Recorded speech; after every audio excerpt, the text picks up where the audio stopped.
দুনিয়াতে যত অদ্ভুত অদ্ভুত প্রশ্ন সব আপনি মুসা আলাইহিস সালামের মাথা থেকে পাবেন। বিভিন্ন বিষয়ে আল্লাহরে প্রশ্ন করতেন। সাইয়েদনা মুসা আলাইহিস সালাম আল্লাহরে বললেন, আল্লাহ আপনি আমার এমন একটা জিকির শিখাইয়া দেন যে জিকিরটার শব্দ আপনি আর আমি ছাড়া কেউ জানবে না। দিনে রাতে সব সময় এই জিকির আমি করব, আপনারে ডাকবো, কিন্তু শর্ত হলো এই জিকিরটা জানবে শুধু আপনি আর জানবো শুধু আমি। আল্লাহ বললেন, মুসা পড়ো লা ইলাহা ইল্লাল্লাহ।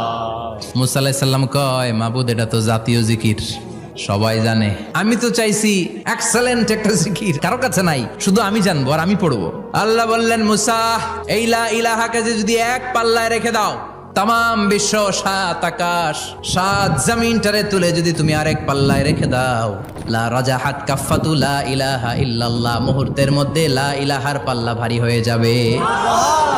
ও মুসা, তুমি যতই এক্সক্লুসিভ জিকির চাও, লা ইলাহার চেয়ে দামি জিকির আমার কাছে নাই।